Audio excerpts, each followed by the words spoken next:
함께 하나님 말씀 봉독하겠습니다.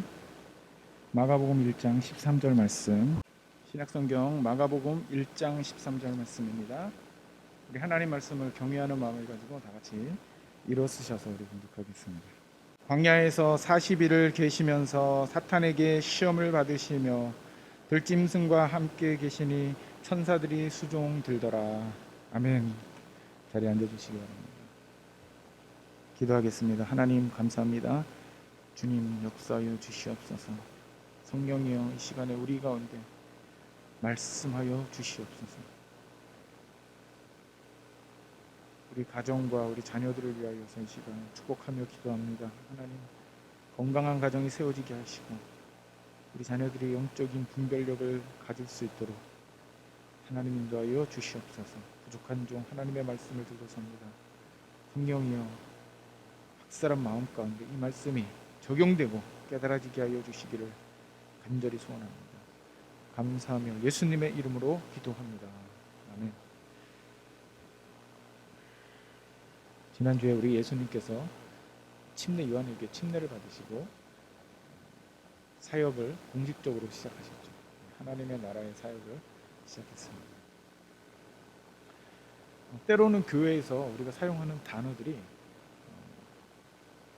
번역상의 이유로 또는 한자의 의미를 우리가 정확하게 모르기 때문에 오해하는 경우가 종종 있습니다. 예를 들면 구속이라는 단어, 세상에서는 이 구속이라는 단어를 어떻게 사용합니까? 사람을 가두는 것을 구속이라고 얘기하죠. 근데 교회에서는 이 구속이라는 단어를 그런 의미로 사용하지 않죠. 하나님께서 우리를 구하여 속박에서 자유케 하셨다라는 의미로 사용하는 거예요. 근데 우리가 이 구속이라는 단어를 사용할 때 교회 처음 온 사람이 이게 무슨 의미인지 몰라서 그 의미를 오해하는 경우가 종종 발생할 수 있죠. 또 한 가지가 있죠. 회개. 사람들이 회개라는 단어를 쓸 때 이 돌이킬 개자를 쓰는 게 아니고 계산할 때 그 세말 개자를 쓰죠. 그리고 회개가 마치 어카운팅 하는 것처럼 그렇게 생각하는 오해를 불러일으킬 수가 있습니다. 회개라는 의미는 돌이켜서 변화시킨다라는 의미죠. 변화시켜서 돌이킨다. 사람이 가던 방향에서 돌이킨다라는 의미를 가지고 있는 거예요. 근데 우리가 이것을 잘못 사용하면 뭘 계산하는 것처럼 그렇게 느껴질 수가 있는 것입니다. 이런 오해, 용어의 오해 때문에 생기는 어떤 그런 신앙적인 그런 혼란 이런 것들이 우리가 발생할 수 있는데 대표적인 것이 시험이에요. 시험 들었다. 뭐 시험에 빠졌다라고 용어를 우리가 사용하는데 이 시험이라는 단어를 우리나라 성경에는 그냥 전부 다 시험으로만 번역을 해놨기 때문에 이것이 무슨 의미인지를 우리가 분별하지 못하는 경우가 종종 있습니다. 성경에 나오는 시험은 두 가지 의미를 포함하고 있는데 하나는 유혹하다 이런 의미가 있죠. temptation. 또 하나는 테스트,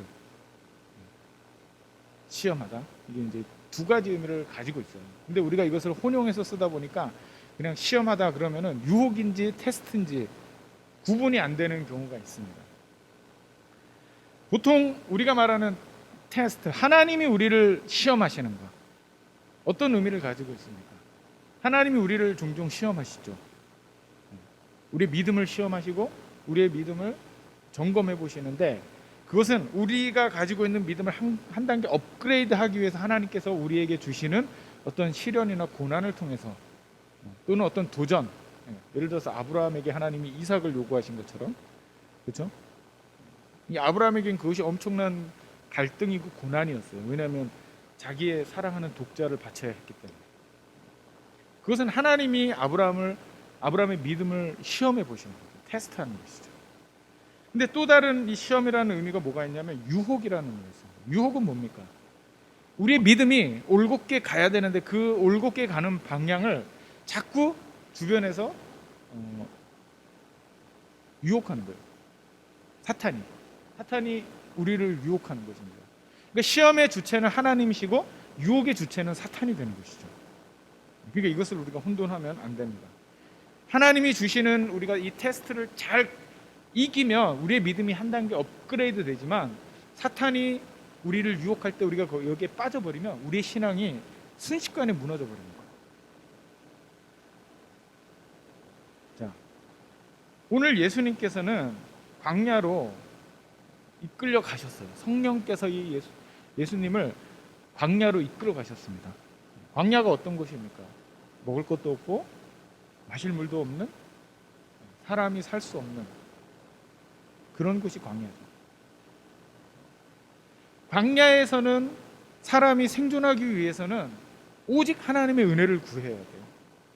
그래서 예수님께서 이 광야에서 40일 동안 줄이셨다. 줄인 게 뭡니까? 밥을 못 먹으신 거죠. 그랬다고 성경은 기록하고 있습니다. 지난주에 하나님께서 침례를 받으시는 예수 그리스도께 하늘문이 열리면서 주신 메시지가 있죠. 메시지가 뭔지 다 기억하십니까? 너는 내 사랑하는 아들이고 내가 너를 기뻐한다. 하나님께서 우리에게 내가 너를 사랑한다 라고 이렇게 말씀하셨는데, 그 말씀이 끝나자마자 바로 어디로 가셨어요? 예수님이 하나님이 세팅해 놓으신 이 테스트의 현장으로 바로 끌려가신 거예요. 좀 아이러니하죠, 그렇죠? 야, 내가 너를 사랑해. 근데 그 사랑하는 그 아들을 광야로 성령께서 이끌어 가셨다 그랬어요. 거기서 유혹을 당하셨다. 마귀에게 유혹을 당하셨다. 그렇게 표현하고 있어요. 어떻게 사랑하는 사람을 그렇게 고난의 현장에 투입할 수가 있어요? 좀 아이러니한 부분이 있어요. 그러나 우리가 예수님이 앞으로 하셔야 될 사역을 생각해 보면 이것은 당연한 처사입니다. 왜냐하면은 우리가 이 미국의 특수부대가 굉장히 많잖아요, 그렇죠? 우리 재민 형제도 재민 형제는 특수부대가 아니었죠. 일반 보병이었죠. 그렇죠? 훈련이 특수부대가 셉니까? 일반 보병이 셉니까? 특수부대 훨씬 세죠, 그렇죠? 왜 그렇습니까? 만약에 훈련되지 않은 사람을 어떤 국가의 중요한 결정을 해야 되는 그런 전장에 투입해야 된다면 그 지도자는 아마 굉장히 잘못된 결정을 한 것이 되겠죠. 아무 훈련도 받지 못한 사람을 예를 들어서 적국에 있는 핵시설을 폭파하는 데 보냈다. 그럼 성공하겠습니까? 실패하겠습니까? 실패하죠. 그런 국가의 중요한 일을 중요하면 중요할수록 그 일을 감당하는 사람에게는 더 많은 훈련을 시키는 것이죠. 더 혹독한 훈련을 시키는 것이죠. 그리고 그 테스트를 다 통과해야만 그 임무를 맡긴다라는 거예요. 오늘 예수님께서는 이제 앞으로 너무나 중요한 일을 하셔야 돼요. 그 사역을 실패하면 안 됩니다. 그렇기 때문에 그 사역을 하기 전에 아주 혹독한 훈련을 받으신 거예요. 광야에서. 그것이 바로 오늘 우리가 함께 나눌 이 예수님이 광야에서 받으신 유혹, 시험이라고 마가는 기록하고 있죠. 자, 예수님께서는 이제 앞으로 이런 유혹을 굉장히 많이 당하실 것입니다. 예수님의 사역의 모든 그 십자가의 길 걸어가는 그 길 가운데 계속 예수님을 시험할 거예요. 유혹할 거예요. 마귀가. 그 유혹의 주체는 사탄이다. 사탄의 가장 핵심적인 역할은 뭐냐면 하나님을 대적하는 것입니다. 하나님을 대적해서 우리가 하나님을 믿지 못하게. 하나님 믿는 게 쉽습니까? 어렵습니까? 어렵죠. 굉장히 어려운 거예요, 여러분. 우리가 믿음을 갖고 있다는 것은 굉장한 은혜입니다. 마귀는 끊임없이 우리의 믿음을 유혹하고 우리의 믿음을 포기하게 만듭니다. 그 시작이 어디서부터 시작되냐면 우리가 하나님을 예배하는 것을 포기하게 만듭니다. 하나님 예배하는 것을 포기하게 만듭니다. 왜? 하나님이 예배 받으시기 합당하신 분인데 우리가 그 하나님을 예배하는 것을 포기하는 순간 사탄은 승리했다고 생각합니다. 야, 내가 이겼다. 믿습니까, 여러분? 실제로 성경에 보면 예수님이 이제 그 3년간의 또는 3년 6개월간의 그 사역을 하시는 기간 동안 끊임없는 예수님을 향한 유혹이 있었어요. 그 유혹이 뭐냐면, 야, 예수님을 우리가 데려다가 왕으로 삼자. 오병이어의 기적을 행하신 이후에 사람들이 예수님을 이끌어갖고 왕으로 삼으려고 했어요. 그때 예수님 어떻게 하셨습니까? 5천 명이나 되는 장정이 나를 따르니까 내가 왕이 돼야지 이렇게 하는 거 유혹에 넘어가는 것이죠. 예수님이 홀로 아무도 없는 산으로 가셨고 홀로 기도하셨죠. 그 유혹을 이기기 위해서. 또 어떻게 했습니까? 사두개인, 바리새인, 제사장 그룹들이 예수님을 좌절시키려고 끊임없이 예수님을 향해서 비난의 메시지를 던집니다. 네가 신성 모독을 한다. 너가 파리의 왕의 그 능력을 힘입어서 귀신을 쫓아낸다. 그런 식으로 예수님을 계속 공격합니다. 근데 예수님이 그 모든 공격을 넉넉히 이기셨어요. 어떻게 이기셨습니까? 바로 오늘 이 광야에서 40일 동안 지내시면서 이 사탄의 유혹 세 가지를 이기셨기 때문에 가능했던 거예요. 오늘 우리가 그 세 가지를 살펴볼 텐데, 왜 이것을 우리가 살펴봐야 하냐? 사탄은 오늘날도 동일한 방법으로, 조금도 변하지 않고 아주 동일한 방법으로 우리 그리스도인들을 향해서 공격하고 있기 때문에 그렇습니다. 영적으로 깨어 있으신 분들은 아마 이 사탄의 공격을 다 한 번씩 겪어보셨을 거예요. 자, 사탄이 어떻게 예수님을 유혹했습니까? 총 세 가지의 부분으로 예수님을 공격했는데, 마가복음은 그것이 뭔지를 기록해주고 있잖아요. 마가는 그것을 그냥 사탄이 예수님을 시험했다, 유혹했다 이렇게만 기록하고 있지 그것이 뭔지 기록하고 있지 않습니다. 그러나 마태와 누가는 그것에 대해서 아주 자세하게 기록하고 있습니다. 그래서 오늘은 제가 마태복음의 근거에서 이 세 가지의 유혹, 예수님을 향한 영적인 공격에 대해서 좀 살펴보기를 원합니다. 사탄이 예수님을 유혹한 첫 번째 방법은 뭐냐면 바로 인간의 가장 기본적인 욕구를 공격하는 거예요. 인간의 기본적인 욕구를 통해서 우리의 신앙을 공격한 것입니다. 예수님의 영적인 부분을 공격한 거예요. 그렇죠? 우리 인간이 생존하기 위해서 반드시 필요한 것이 있습니다. 무엇입니까?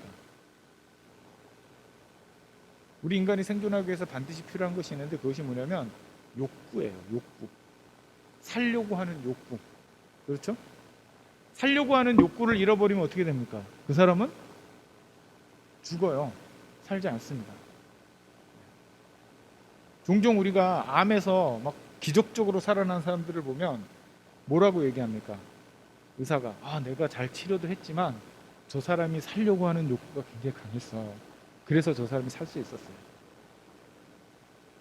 하나님께서 우리의 생명을 유지하시기 위해서 우리에게 욕구를 주셨는데 생존하려고 하는 욕구를 주셨단 말이에요. 그러니까 이건 좋은 거예요. 나쁜 게 아닙니다. 그 욕구 중에 하나가 뭐예요? 식욕. 먹어야지 우리가 살 수 있잖아요. 근데 우리가 입맛이 떨어지면 어떻게 됩니까? 입맛이 떨어지면 우리가 어떻게 하냐면 그만 먹어야지 그러는 게 아니고 입맛이 다시 돌 수 있는 음식을 막 찾아다니죠. 굉장히 매운 것을 찾는다거나 그런 행위를 통해서 우리가 입맛을 다시 복구하려고 노력해요. 이 식욕이라는 것이 그렇게 강한 것입니다. 여러분 두 끼만 굶어보세요. 어떻게 됩니까? 눈이 막 뒤집히죠. 막.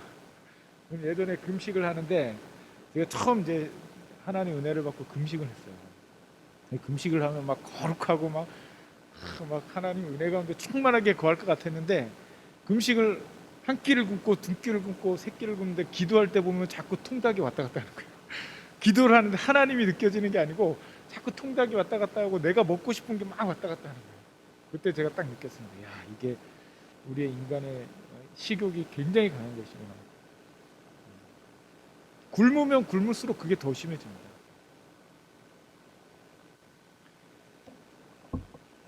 이 인간의 가장 생존을 위해서 중요한 욕구, 하나님이 우리에게 주신 은혜죠. 그렇죠? 우리가 식욕을 잃어버리는 순간 우리 인간은 삶에 낚시 없습니다. 맛있는 걸 막 먹어야 되는데 그걸 못하면 얼마나 괴롭고 힘들겠어요. 하나님께서 주신 은혜인데 마귀가 이 빈틈을 공격합니다. 그렇죠? 마귀는 우리의 식욕을 통해서, 우리의 욕구를 통해서, 하나님이 우리에게 살라고 주신 그 욕구를 통해서 우리의 신앙을 공격합니다. 그래서 마태복음에 보면 사탄이 예수님을 무너뜨리려고 어떻게 얘기합니까? 내가 만일 하나님의 아들이여든 명하여 이 돌들로 떡덩이가 되게 하라. 내가 만일 하나님의 아들이여든 명하여 이 돌들로 떡덩이가 되게 하라. 이 사탄이 예수님에게 요구합니다. 여기에는 이 사탄이 굉장히 교묘합니다. 굉장히 머리가 좋아요. 두 가지의 트릭이 숨어 있습니다. 첫 번째는 뭡니까? 네가 만일 하나님의 아들이야. 가정법 있었죠. 네가 만일 하나님의 아들이면 이거 한번 해봐. 그럼 못하면 어떻게 되는 거예요? 하나님의 아들이 아닌 게 되는 것이죠. 못하면. 근데 하면 어떻게 되는 거예요? 마귀의 요구에 딱 속아 넘어가 버리는 것이죠. 그러니까 마귀는 지금 예수님에게 이중 유혹을 하고 있는 것이고, 이중 유혹. 지금 40일 동안 굶주리셨어요, 예수님. 얼마나 허기지셨겠습니까? 얼마나 배가 고프셨겠어요. 그러니까 마귀가 여기서 야, 너 지금 40일 동안 밥도 못 먹고 배고프니까 너 하나님의 아들이잖아. 그러면 이 널려있는 돌들에게 명령해서 그게 빵이 되게 해. 우리나라 말로는 떡으로 번역을 했지만 그 유대 사회에는 빵이 주식이죠. 그래서 빵으로 변화시켜. 그래서 먹어. 너의 식욕을 해결해. 하고 요구하고 있는 거예요. 이게 왜 유혹입니까? 우리가 왜 사는지에 대한 본질적인 문제를 지금 사탄이 무너뜨리려고 하는 거예요. 너가 하나님의 아들이야. 예수님은 하나님의 아들이에요, 이미. 마귀가 그걸 가정절로 야, 만일 네가 하나님의 아들이거든 한번 해봐 이렇게 요구할 수가 없어요. 왜? 예수님은 이미 하나님의 아들이시기 때문에. 야, 너 하나님의 아들. 하나님의 아들이 무슨 의미입니까? 영적인 의미죠. 그렇죠? 존재 가치 자체가 하늘로부터 부여받은 그런 존재예요. 그런데 너 만일 하나님의 아들이거든 돌로 떡을 만들어봐. 빵을 만들어서 먹어봐. 이것은 가장 인간의 기본적인 것만 요구하는, 기본적인 욕구만 요구하는 행위로 지금 예수님을 전락시키려고 하는 것입니다. 그래서 빵을 만들어 보라고 얘기합니다. 예수님이 그 의도를 정확하게 간파하셨기 때문에 뭐라고 말씀하십니까? 신명기 8장 3절을 이용해서 인용하셔서 이렇게 말씀하시죠.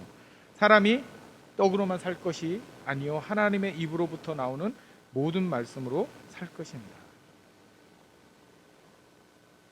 사람이 떡으로만 사는 것이 아니고 하나님의 입으로 나오는 모든 말씀으로 산다. 우리가 살 수 있는 이유는 무엇입니까? 우리가 존재하는 이유는 무엇입니까? 여러분 생각해 보세요. 우리가 먹기 때문에 존재하는 게 아니죠. 우리가 좋은 옷을 입기 때문에 존재하는 게 아니에요. 근데 때로는 마귀는 우리로 하여금 그것이 모든 것인 양 우리로 하여금 착각하게 만들어요. 먹는 것이, 입는 것이, 이 세상을 살아가는 것이 모든 것인 양 착각하게 만들어서 더 본질적인 하나님을 향한 믿음과 하나님을 향한 사랑을 잊어버리게 만들어요. 그래서 우리가 자꾸 먹고 사는 문제에 집착하게 만들어요. 이거 마귀의 유혹이에요. 여러분 잘 구분하셔야 돼요. 그러면 목사님 우리가 아무것도 안 하고 맨날 기도만 하고 성경만 봅니까? 그런 것을 얘기하는 게 아니죠. 하나님께서 오늘 우리에게 제가 처음에 말씀드렸듯이 그런 욕구를 주셨어요. 성취욕도 있어야 되고 우리가 밥도 맛있게 먹어야 되고 우리에게 가지고 있는 이 욕구를 우리가 충족해야 됩니다. 그게 하나님 뜻이에요. 그러나 그것이 하나님보다 우선순위가 되면 안 돼요. 우리가 존재하는 목적이 그게 되면 안 돼요. 그것은 수단입니다. 우리가 이 땅을 살아가는 수단이지 목적이 아니에요. 근데 마귀는 자꾸 그것을 우리의 삶의 목적으로 바꾸려고 해요.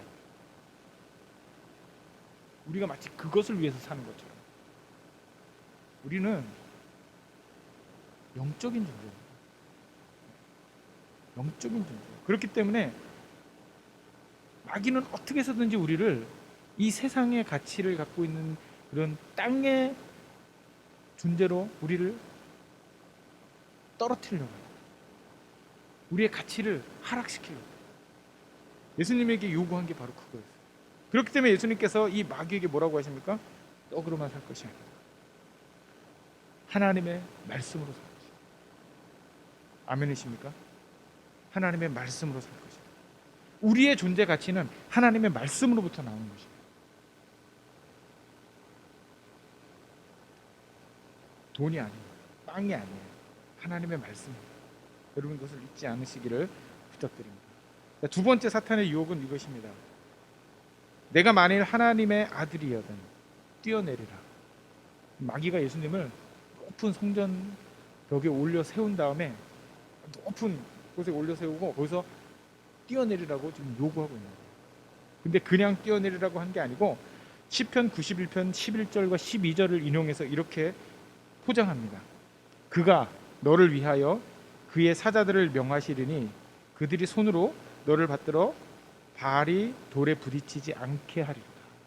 무슨 말입니까?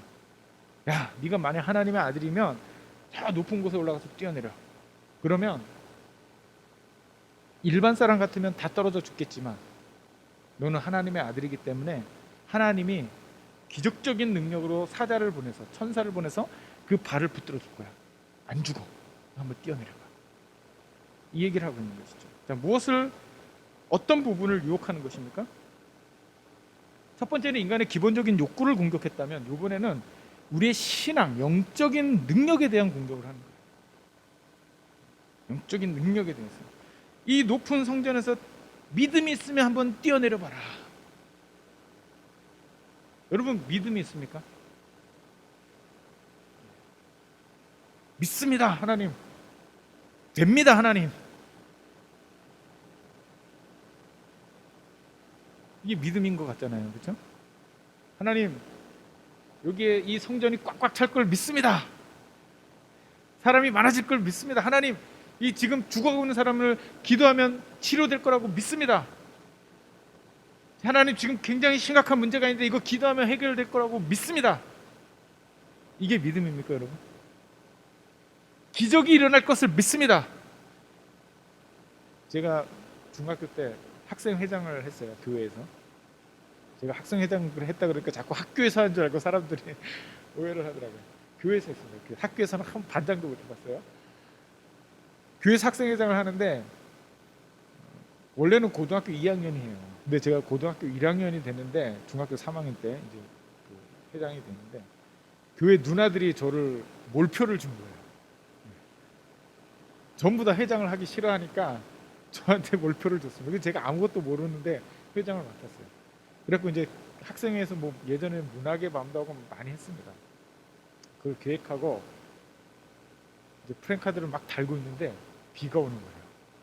그래갖고 제가 기도했어요. 뭐라고 기도했냐면, 하나님, 바다의 바람을 잔잔케 하시고 파도를 잔잔케 하시는 주님이 이 비와 바람을 멈춰 주시옵소서. 우리 지금 이거 행사해야 되는데 비가 오면 안 됩니다 하고 막 기도를 했어요. 비가 그쳤겠습니까? 안 그쳤겠습니까? 감사하게도 안 그쳤어요. 사탄이 우리에게 그런 것을 요구하는 거죠. 그렇죠? 야, 네가 믿음이 있어?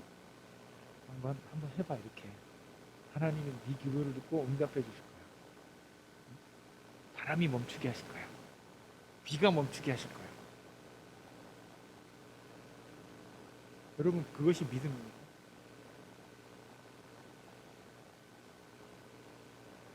예수님을 향해서 너가 여기서 뛰어내려도 죽지 않을 거니까 한번 뛰어내려봐라 하고 사탄이 요구했어요. 심각한 영적인 오류가 여기 있죠. 어떤 영적인 오류가 있습니까? 믿음을 요구하시는 하나님. 하나님께서는 오늘 우리에게 믿음을 요구하시죠. 그렇죠? 여러분 믿습니까? 아멘. 그렇죠? 하나님께서 아브라함에게 믿음을 요구하셨어요. 너가 약속된 자녀를 내가 너한테 줄 테니까 그 자녀를 통해서 열방이 복을 받을 거야 하고 말씀하셨어요. 근데 아브라함이 그걸 믿었다 그랬거든요. 기적이잖아요. 그렇죠? 굉장히 비슷해 보여요. 아브라함이 99세가 됐는데도 아들이 없었어요. 근데 아브라함이 그 믿음이 식어지지 않았다고 성경은 말씀하고 있습니다. 그러면 이 마귀가 요구하는, 야 네가 정말 믿음이 있으면 저 절벽에서 한번 뛰어내려 봐. 하나님이 너 지키실 거잖아. 성경에 그렇게 나왔잖아. 근데 한번 해봐 하고 마귀가 요구를 했단 말이에요. 똑같아요. 아브라함, 너 내가 자식을 줄 테니까 기다려. 아니 99세가 됐는데 무슨 자식이 생깁니까 하나님? 하고 의심하지 않고 아브라함이 믿었다 그랬어요. 그럼 마귀가 요구하는 이것과 하나님이 요구하시는 믿음이 무엇이 다릅니까?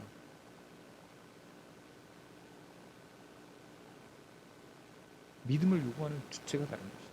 그렇죠? 믿음을 요구하시는 주체. 우리에게 믿음을 요구하실 수 있는 분은 하나님 한 분이에요. 마귀가 우리에게 믿음을 요구할 수 없습니다. 우리는 마귀에게 우리의 믿음을 증명해 보일 필요가 없어요. 그렇죠? 근데 마귀는 지금 예수님에게, 야 너 정말 하나님의 아들이고 너 하나님 믿고 기적을 믿는다면 지금 한번 뛰어내려 봐. 이렇게 요구하고 있는 거죠. 믿음의 주체가 하나님이라는 것은 뭐냐면 하나님께서 원하시고 약속하신 것을 하나님이 하신다는 거예요. 근데 자꾸 우리는 착각합니다. 믿음이라는 것이 마치 내가 아무 때나 원할 때 그냥 무슨 불이 떨어지고 막 병이 치료되고 막 그런 거라고 착각을 해요. 그건 믿음이 아닙니다. 그것은 하나님을 테스트해보는 거예요. 믿음이 아닙니다. 마귀는 우리가 하나님을 테스트해보기를 원해요. 그래서 예수님에게 그것을 요구하는 것입니다. 우리의 믿음은 기계적인 것이 아닙니다. 잘 기억해요. 기계적인 것은 무엇입니까? 우리가 요즘 로봇을 좋아하잖아요. 그렇죠? 사람들이 로봇을 요즘 편애하고 좋아합니다. 왜냐하면 사람하고 일하면 힘들어요. 계속 바뀝니다. 마음이. 오늘은 마음이 좋아갖고 막 하하하 그러다가 내일은 갑자기 뭐 부부싸움을 하고 왔는지 뭘 때문에 그런지 막 짜증을 내고 그래요. 똑같은 말을 해도 어떤 날은 막 아무렇지도 않게 받다가 어떤 날은 막 화를 냅니다. 왜? 인간은 유기적인 관계를 가지고 있기 때문에, 인간끼리. 근데 로봇은 어때요? 집어넣으면 집어넣는 대로 똑같이 나옵니다. 변화가 없어요. 편하죠. 근데 우리의 믿음은 이런 기계적인 게 아니에요. 우리의 믿음은 유기적인 것입니다. 하나님하고 우리의 관계 속에서 나타나는 그런 현상이 믿음이에요. 그렇죠? 하나님은 우리에게 이런 유기적인 믿음을 요구하시는 것이지 기계적인 믿음을 요구하시는 게 아니에요. 그게 무슨 의미입니까? 하나님이 시편에 높은 곳에서 뛰어내려도 붙들리라고 하셨으니까 그럼 아무 때나 그리스도인들은 그냥 절벽에 가서 무조건 뛰어내리면 계속 하나님이 붙들어 준다는 걸 의미하는 게 아니죠. 근데 마귀는 우리에게 이 기계적인 믿음을 요구하는 거예요. 야, 기도하면 응답한다 그랬으니까 무슨 문제든지 다 놓고 기도해. 그럼 하나님이 네가 기도하는 대로 다 이루어 주실 거야. 기계적인 것이죠. 네가 동전 자판기에다 동전 넣으면은 음료수 나올 거니까 집어넣어. 기계는 계속 나옵니다. 그러나 하나님께서는 우리에게 그런 기계적인 믿음을 요구하시는 것이 아니에요. 기계적인 믿음은 잘못된 믿음입니다. 하나님께서 우리에게 요구하시는 것은 유기적인 믿음. 하나님하고의 관계 속에서의 믿음을 요구하십니다. 믿습니까, 여러분?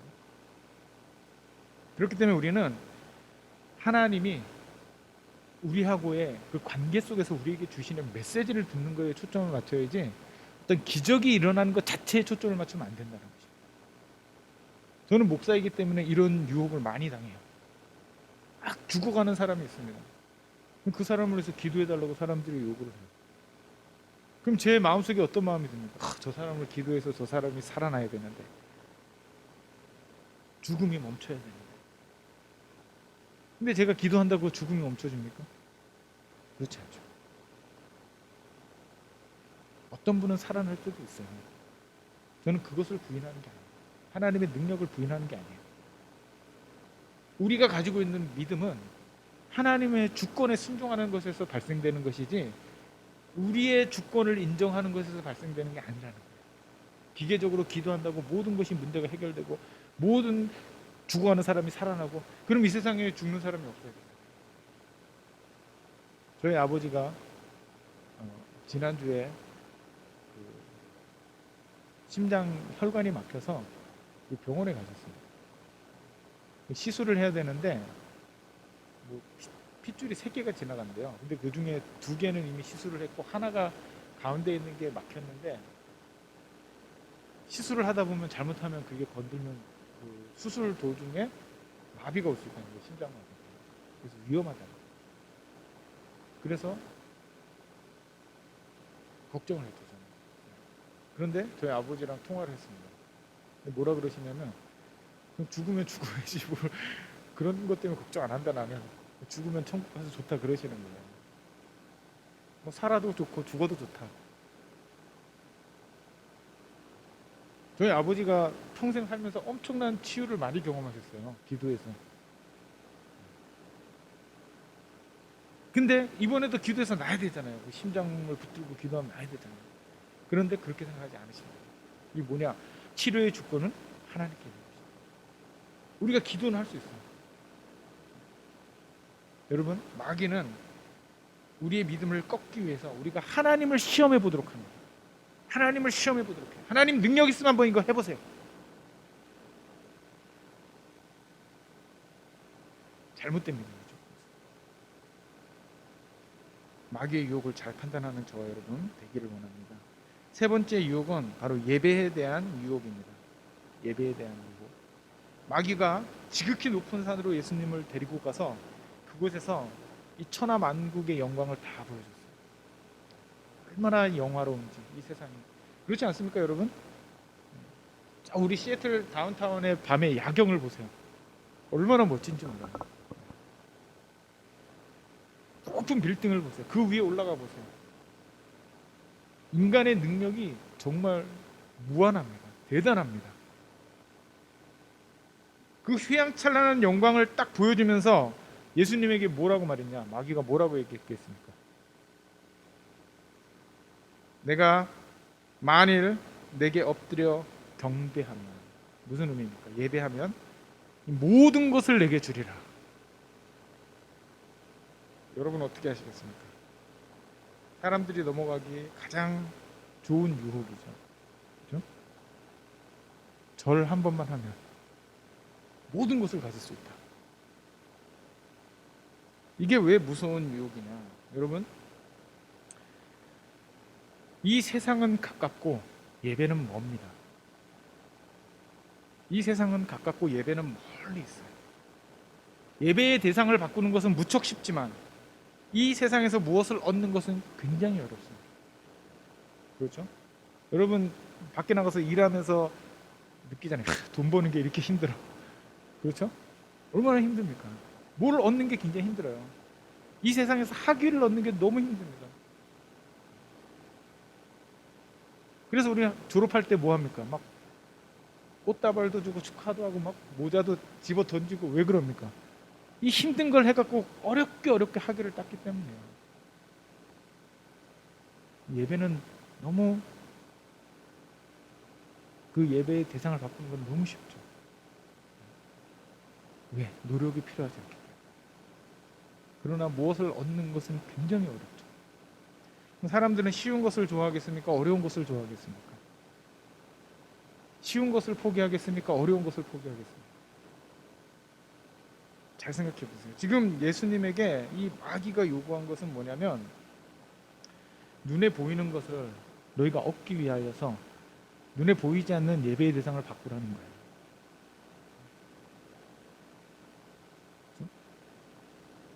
눈에 너가 지금 얻고 싶어하는, 너가 지금 열심히 노력해서 땀을 흘려서 얻어야 하는 그것,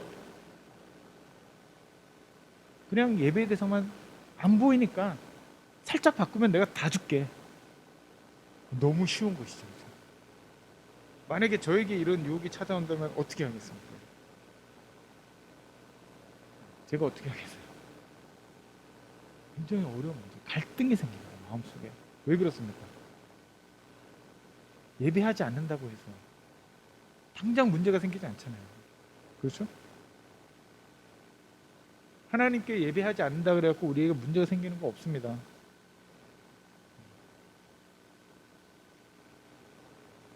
마귀는 우리에게 그거를 통해서 우리의 영적인 부분 헷갈리게 만듭니다. 무엇입니까? 이 세상에 있는 대단한 것들, 얻어야 하는 것들, 영광스러운 것들, 그런 것들을 얻기 위해서 우리가 예배의 대상을 쉽게 바꿀 수 있게 우리를 유혹하고 있는 거죠. 제가 고3 때 이제 3학년이 됐는데 저희 반 선생님이 그 별명이 미친 개였어요. 이분이 여자 중학교 선생님이셨는데 여자 아이들을 의자로 때려갖고 고등학교로 쫓겨나신 분이에요. 근데 그 소문이 아주 학교에 자자하게 났었어요.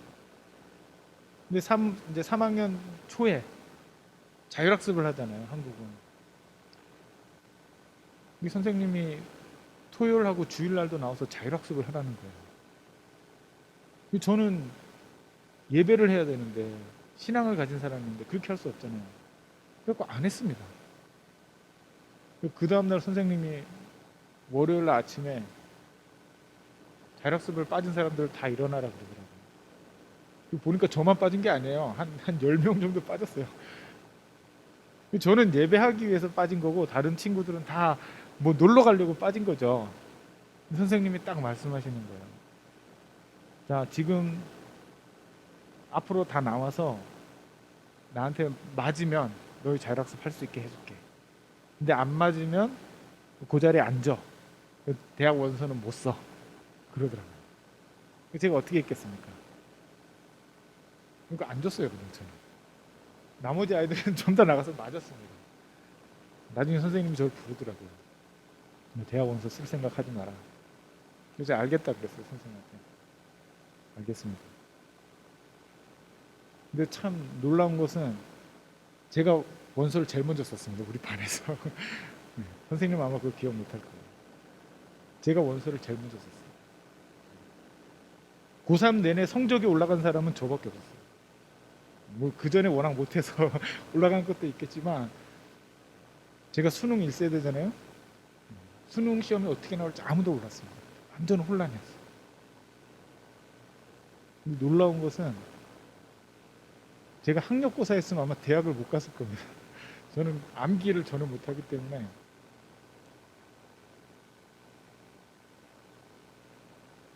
세상은 우리에게 뭘 요구하냐면, 야, 잠깐 시험 예배하는 게 뭐 그렇게 중요해?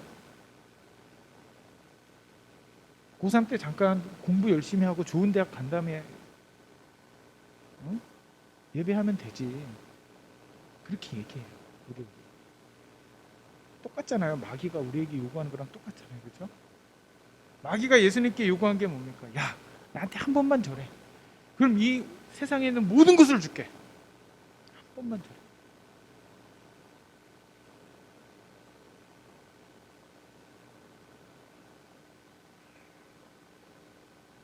이 마귀의 유혹입니다. 잘 기억하십시오. 마귀는 우리가 하나님께 예배하지 못하도록 우리를 유혹해요. 왜 그렇습니까? 이 마귀의 주 역할이에요. 마귀는 어떻게 해서든지 우리가 예배하지 못하도록 합니다. 그러나 우리가 이 세상에 사는 목적이 뭐예요? 여러분, 저와 여러분이 이 세상에 살아가는 목적이 뭡니까? 이 세상에 있는 많은 것들은 우리가 살아가는 데 필요한 수단이지 목적이 아니에요. 그렇죠? 수단인 거예요. 우리의 가장 중요한 목적, 우리가 인간이 살아야 되는 중요한 목적, 누가 말해줍니까? 여러분, 이 세상에 어떤 학문이 우리 인간이 왜 살아야 되는지에 대한 목적을 말해줍니까? 철학자들이 많은 이유로 왜 사는지에 대해서 얘기를 많이 해요. 그 결론이 뭔지 아십니까? 행복하기 위해서. 행복하기 위해서 산대요, 우리 인간이. 여러분, 이것에 동의하십니까? 저는 동의하지 않아요. 우리 인간은 하나님 앞에 거룩해지기 위해서 사는 것입니다. 이 땅에. 그 거룩한 것의 첫 번째 행위가 뭐냐면 바로 하나님을 찬양하는 거예요. 하나님 예배하는 거예요. 이사야 43장 21절에 뭐라 그랬냐면, 이 백성은 내가 나를 위하여 지었나니, 이 백성은 내가 나를 위하여 하나님께서 하나님 자신을 위하여서 우리를 만드셨다는 거예요. 나를 찬송하게 하려 함이라. 하나님이 우리를 만드시고 그 존재 목적이 뭐냐면 하나님을 찬양하기 위해서 우리를 만드셨다는 거예요. 믿습니까, 여러분? 이거 잊어버리면 안 돼요.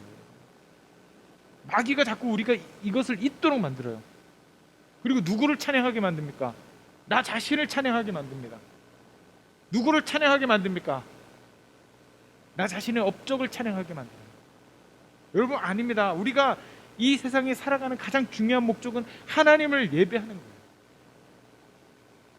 그러면 하나님, 아까도 제가 얘기했지만, 그럼 목사님 아무것도 안 하고 제가 기도와 말씀과 예배만 합니까? 교회만 와서 삽니까?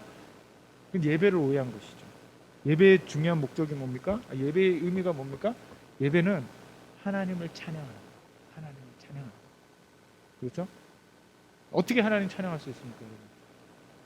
우리가 했지만, 하나님 크신 사랑은 증량다 못하며, 이렇게 곡조 있는 멜로디로 우리가 하나님을 찬양할 수 있지만, 그것만 하나님 찬양하는 게 아니죠. 어떻게 하나님 찬양할 수 있습니까?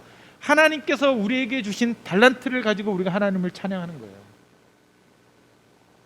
그렇죠? 음악을 잘하는 사람은 가수를 통해서 자기가 노래를 열심히 해서 하나님을 찬양할 수 있습니다.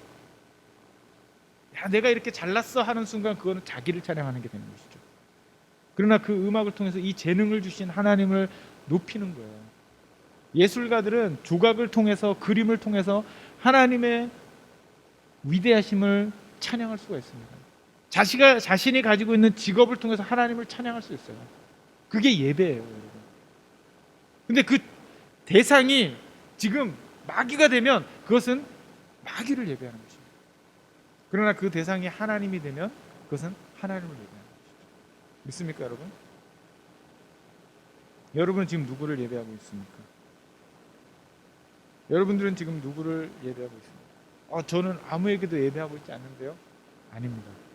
우리 인간은 모두가 예배하고 있어요. 우리 인간의 마음속에는 신심이라는 것이 있습니다. 신심. 하나님을 향한 마음. 이 신심은 우리 인간이 예배하도록 디자인되어 있어요. 누군가를 예배하는 거예요. 그래서 전 세계 어디를 가보십시오. 전부 다 사람들이 돌이나 나무나 아니면 뭐 강이나 아니면 뭐 책이나 하늘의 별이나 어디에 대고 예배를 합니다. 전부 다 거기에 머리를 조아리고 예배를 해요. 그런데 사람들은 나는 종교가 없는데요, 착각하는 것입니다. 종교가 없는 사람은 누구한테 예배합니까? 자기 자신에게 예배합니다. 왜? 나를 위해서 살아가기 때문에. 어떤 사람은 자동차에게 예배합니다. 어떤 사람은 자기 자식에게 예배합니다. 자식이 하나님이에요. 어떤 사람은 자기 취미가 하나님이에요. 지금 마귀가 예수님을 유혹하는 것과 뭐가 다릅니까? 천하 만국의 모든 것을 너가 가질 수 있다. 나에게 절만해라. 오늘 이 말씀을 깨닫는 여러분 되기를 부탁드립니다.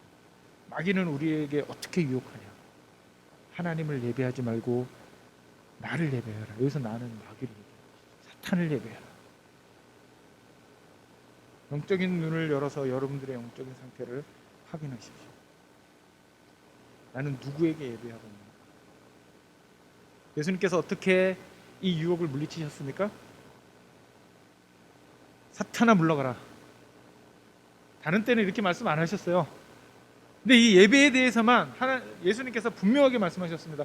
사탄아 물러가라. 기록되었을 때 주 너의 하나님께 경배하고 다만 그를 섬기라 하였느니라. 할렐루야. 주님을 찬양합니다. 이 시간 주님이 홀로 영광 받으시기를 원합니다. 제가 아니에요, 여러분. 목사가 이 예배의 주체가 아니에요. 여러분들이 예배의 주체가 아닙니다. 예배의 주인 누구입니까? 오늘 예배 받으시는 분 누구예요? 오늘 예배의 주인은 누구십니까? 여러분 이거 고백하셔야 돼요. 이거에 무너지면 안 됩니다. 목사가 앞에서 막 얘기하고 그러니까 제가 주인인 것 같습니까? 아닙니다. 예전에 우리 한국 사람들이 예배 보러 간다 그랬잖아요. 극장에 가면 왜 영화 보러 간다 그러는데 사람들이 예배 보러 간다 그러면 뭡니까? 목사가 앞에서 쇼하는 거 구경하러 가는 것, 그런 개념이었던 거예요. 근데 아닙니다. 예배는 하는 거예요. 내가 예배하는 것입니다. 여러분이 예배자가 돼야 돼요. 이 순간에 목사는 그거를 함께 하는 것일 뿐이에요. 그 인도하는 거예요. 저는 왜냐하면 공동체가 예배하기 때문에. 믿습니까 여러분? 사탄아 물러가라. 주 너의 하나님께 경배하고 다만 그를 섬기라 하였느니라. 이 사탄의 유혹에 예수님께서 승리하셨기 때문에 우리도 승리할 수 있습니다. 우리가 주님을 따르기 때문에 우리가 이 사탄의 유혹을 이길 수가 있어요. 어떻게 이깁니까? 첫 번째로 영적인 분별력을 가져요. 영적인 분별력, 판단력이 있어야 됩니다. 사탄은 우리에게 다가올 때 뿔 달린 막 시커멓게 해갖고 뿔 달리고 막 송곳니 나고 막 피가 줄줄 흐르고 그런 식으로 다가오지 않아요. 막 괴물처럼 다가오지 않아요. 성경에 보니까 사탄을 어떻게 묘사하고 있습니까? 광명의 천사로 다가와요. 광명의 천사로. 아름다운 모습으로, 멋진 모습으로, 그럴듯한 모습으로 우리에게 다가오기 때문에 우리가 영적으로 잠자고 있고 분별하지 못하면 이 사탄의 유혹이 찾아올 때 우리가 그것이 뭔지 모르고 당할 수가 있다는 것입니다. 그렇기 때문에 여러분 영적인 분별력을 가져야 됩니다. 지적으로, 감정적으로, 그리고 본능적으로 사탄이 우리를 유혹합니다. 지적으로 유혹할 때가 있어요. 신학 공부를 많이 한 사람들이 이 사탄의 유혹에 넘어집니다. 왜 그런지 아세요? 하나님은 없다라는 자기 지식에 매료돼 버리는 거예요. 사탄이 그렇게 유혹하는 것입니다. 우리의 지적인 부분을 공격해요. 사탄은. 여러분 이거 분별해야 됩니다. 감정적인 부분으로 우리를 공격합니다. 우울증, 쾌락. 여러분 콘서트장 가보세요. 사람들이 막 열광적으로 막 발을 구르면서 막 손을 흔들면서 뛰잖아요. 감정에 매료되는 거예요. 감정적으로 우리를 유혹해요. 또 본능적으로 우리를 유혹합니다. 우리가 판단할 수 있어야 돼요.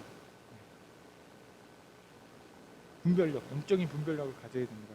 그리고 그것이 사탄의 공격이라는 확신이 들었을 때 어떻게 됩니까? 예수님처럼 하나님의 말씀으로 그것을 물리쳐요.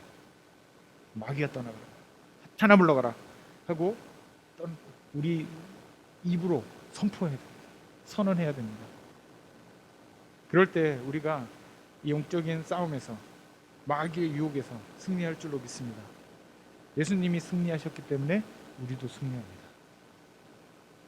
저는 이 말씀을 준비하면서 너무 감사했어요.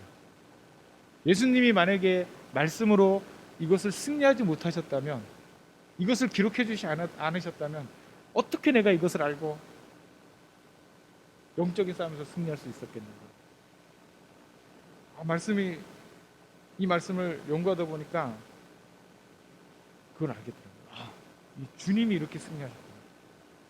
그래서 우리도 승리할 수 있는 것입니다. 넘어질 때도 있고요. 그러나 다시 일어나서 승리하시기를 예수님의 이름으로 부탁드립니다. 기도하겠습니다. 하나님 감사합니다. 마귀는 지금도 우는 사자와 같이 삼킬 자를 찾아 헤매고 있습니다. 우리 교회가 표적입니다. 우리 믿음의 사람들이 표적입니다. 우리가 어떻게 해서든지 하나님을 예배하고 찬양하며 하나님 중심의 삶을 살고자 하는 것을 마귀는 싫어합니다. 그래서 우리를 유혹합니다. 우리를 넘어뜨리려고 합니다.